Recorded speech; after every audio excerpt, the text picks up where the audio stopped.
Hello students, today we are going to highlight chapter number 16, Economic Liberalization and Globalization. After India became independent in the year 1947, the government of India had accepted the path of planning. We accepted a 5-year plan, and after 5 years we were summarizing and trying to know what have we achieved. But this was a very slow process.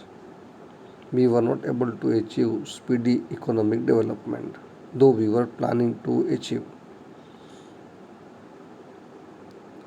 One after the other, we accepted the monetary policy, the fiscal policy, and industrial policy which were being announced for this speedy development. Many plans out of this were completed, but the success was not attained to achieve economic development in the real or true sense. Therefore, government investigated, tried to question itself that what were the causes of failure and determined to give new form to different economic policies to rectify, to clear the errors which were done in the past. And so, in the year 1991, the government of India declared industrial policy and economic reforms like liberalization, privatization, and globalization were implemented to strengthen the economic development. Let us try to go deep into this one by one. Economic liberalization. By following this policy, government gradually means slowly is trying to reduce the restrictions and controls imposed on the private sector, and it encourages the economic development. This is known as economic liberalization. Main economic reforms related to liberalization which were made in the earlier period were as follows. There was reservation for nearly 18 industries. For the industries other than these 18, compulsion to take government permission was eliminated. Students, in earlier times, each and every industry had to take government permission. The file was being checked, and it took a long period for this. This was eliminated in the economic liberalization. Second, areas other than railways, atomic energy, and defense were also opened for the private sector. The private sector was invited to participate in these areas so that we could achieve speedy development. Third, tradition of compulsory registration for industries was cancelled now. So no need of registering. You start the industry, and after production takes place, and if the government thinks that this is not good for the country, then it will stop. Otherwise, it was allowed to continue. Fourth step, provision to take government permission for setting up industries which do not cause pollution and are not hazardous for environment was cancelled. So in this way, the industries were allowed to open in a speedy manner so that there could be achievement of speedy progress. That also economic progress. What are the advantages of liberalization? Due to liberalization, private sector got an opportunity to make unconstrained development which led to increase in production.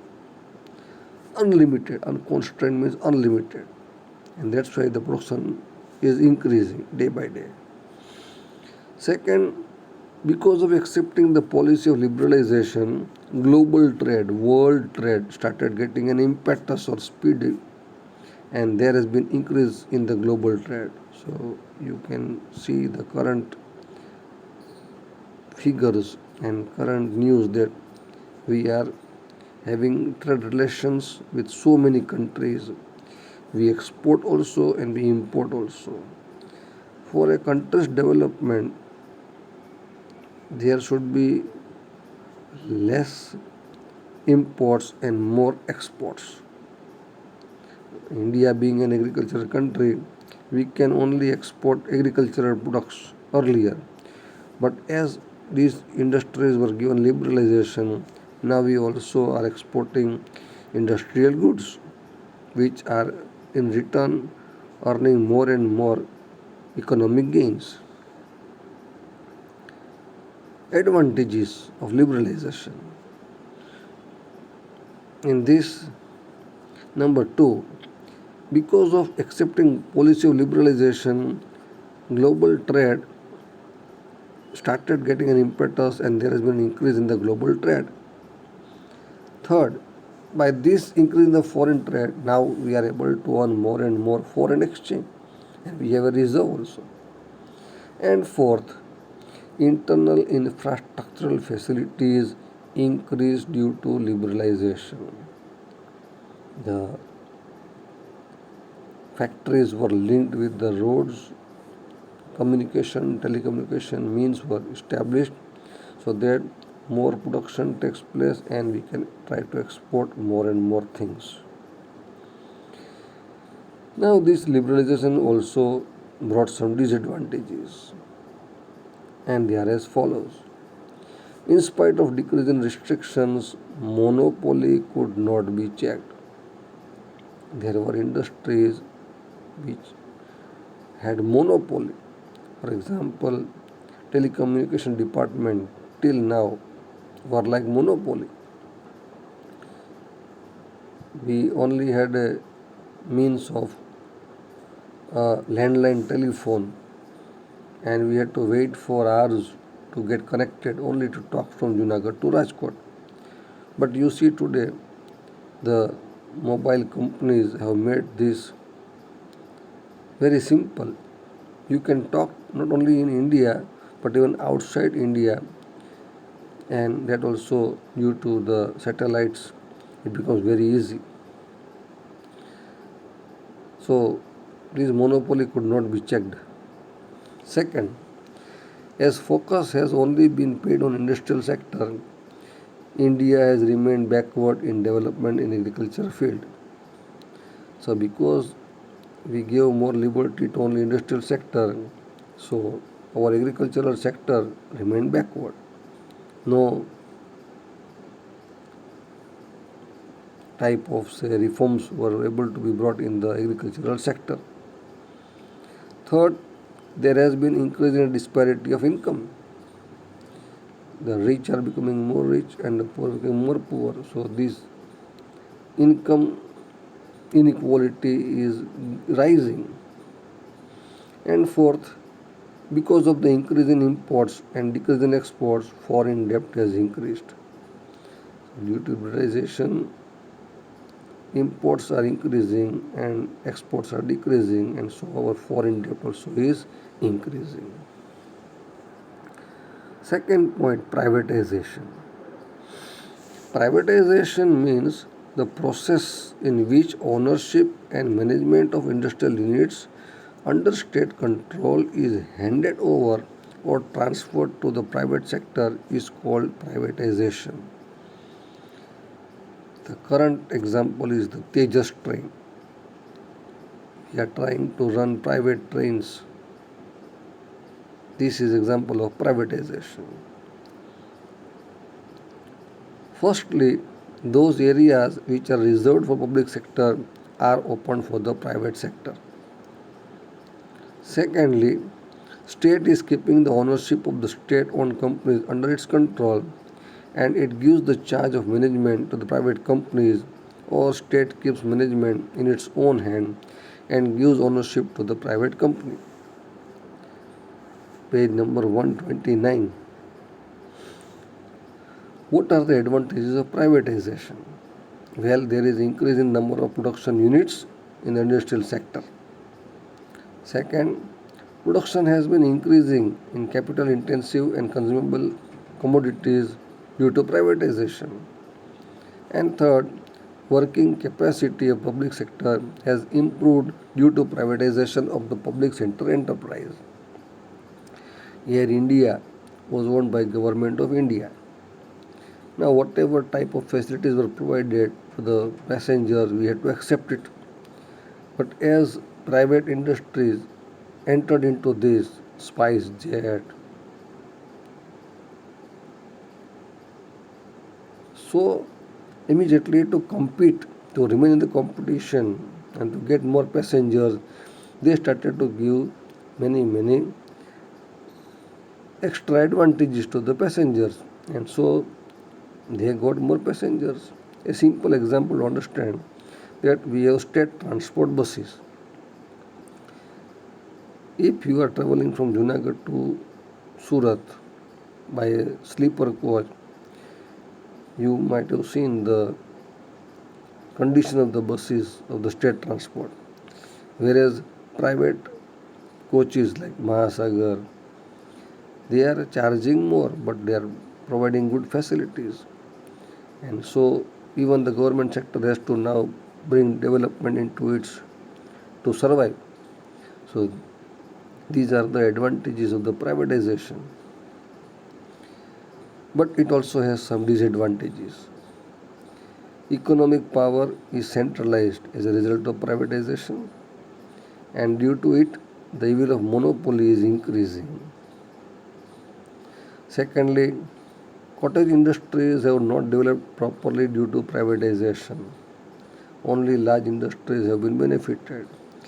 People have no time to pay attention to the cottage industries, and only development or progress is found in the large industries due to privatization.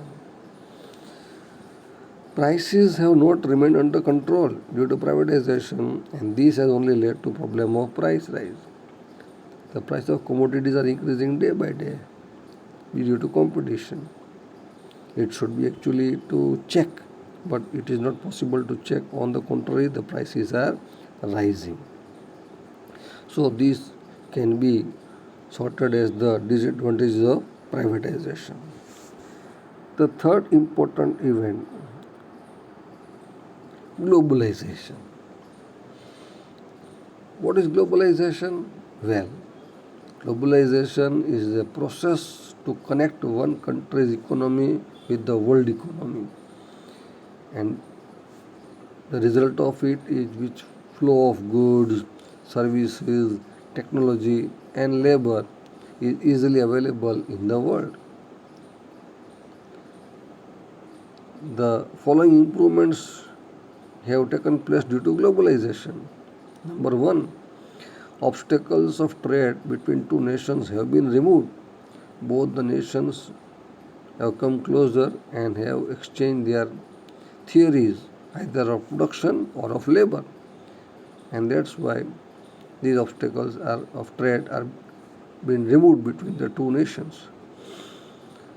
Second, such a condition is been created where capital exchange can easily take the place between two nations. The currency of the two countries are different, but capital exchange is made easy by this globalization process. Third, obstacles in the way of exchange of technology have also been removed. And fourth, free exchange of labor may be there among different nations of the world. Many countries are exchanging the labor freely without charging anything due to globalization, which can bring progress and development to both the nations. The effects of globalization. Mixed effects of globalization can be seen on the Indian economy. We have advantages also and also disadvantages. Advantages. Foreign direct investment is encouraged due to globalization. Goods produced in the developed countries can easily be obtained due to globalization. Developing countries like India can withstand competition at international level due to globalization. Earlier, if you wanted to bring a foreign good, a product might value, you had to pay very heavy duty, but now it has become very easy. We can see that earlier the companies were invited in India, and these companies were trying to bring their own engines, and only the body fittings like four wheel and two wheel were done in India. But today the country is able to manufacture the car of its own. This theory of mechanism has been developed in our own country, and due to it we are able to progress and enjoy the modern transport system also.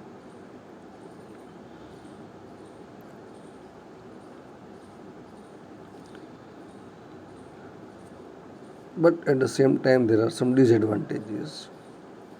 Expected success has not been attained to find out the solutions to the problem like poverty and unemployment, which are becoming in increasing due to globalization. Second, developing countries have not acquired proper benefits of increasing the exports which they should have acquired. And third, large scale industries have acquired more benefit while small scale industries have obtained less benefit. India is a country where we have to provide employment to a big number of people. So more stress should be given to the small scale industries. But in this globalization process, this is not possible, not become possible, and only large scale industries are acquiring more and more benefits.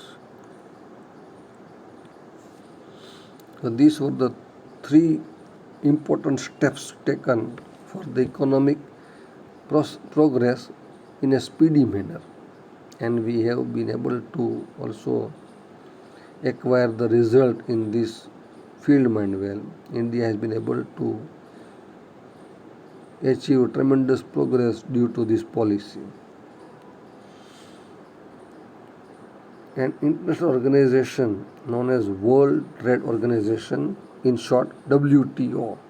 Let us try to become aware of this institution or organization. This organization was established on 1st January 1995, please underline, by the member nations of the United Nations. Its headquarters is located in Geneva in Switzerland, and the objectives are on page number 130.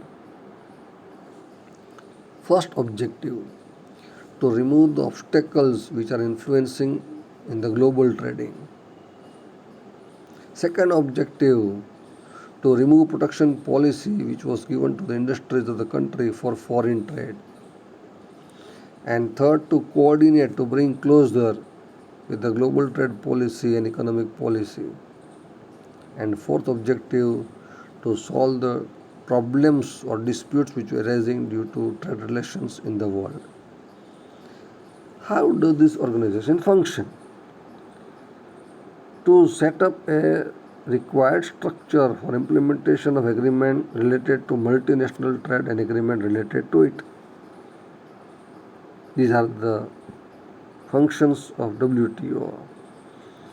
Second, World Trade Organization is playing a very vital role for debate and negotiations for multinational trade. Third, World Trade Organization is encouraging unbiased international trade. Without any problems, the trade should take place internationally. And fourth, different nations follow their own national policy. It observes them and suggests required improvements also. Now, what are the impacts of WTO on the Indian economy? Well, India is a member of WTO since its inception. Right from the time it started, we are its member. So, let us try to discuss, as given below, that the impact of this organization on India, where we are able to achieve more benefits. First, India's contribution to world trade was 0.5%. Please underline this. And our exports have been increasing tremendously due to increase in the international trade, and so today India's contribution in world trade is increased to 1%, double we can say. Second, being the member of WTO, export of ready-made clothes of our countries has also increased. If you go to America or Britain, you will be buying a shirt or a t-shirt, but you will be surprised to know that this cloth and also its preparation is mostly done in India only, and we are exporting. Third, as a member of WTO, India also has been able to increase exports of its agro products. Fourth, due to the increase in export, pressure on imports has reduced and foreign investment has been increased in the foreign exchange. We are able to earn more and more foreign currency. Thus, as a member of WTO, India will not only get the above mentioned benefits, but it also has tried to comply with some conditions. It is especially dependent on how fast India increases its infrastructure facility and how developed countries treat India. So we have a wide scope of progress by WTO's efforts. Sustainable development. By the definition, sustainable development means the development which meets the needs of the present generations without compromising with the ability of the future generations to meet their own needs. So the present generation will not have to do anything with the future generation. We will be able to generate our needs without any compromisation. Whatever things are there, we will be able to keep for the future also.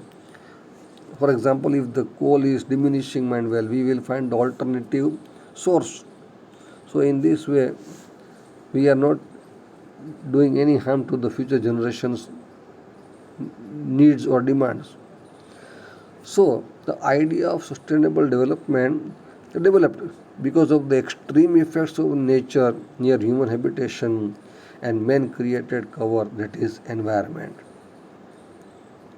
Till that we have been experiencing that many things are getting out of the society. Once upon a time it has become, but this modern generation is trying to develop in such a way that even the future generation will have no problem.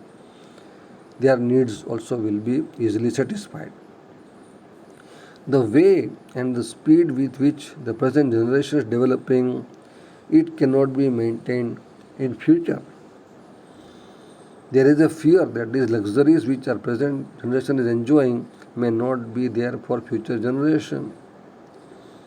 So we have to see that we also keep something for the future generation.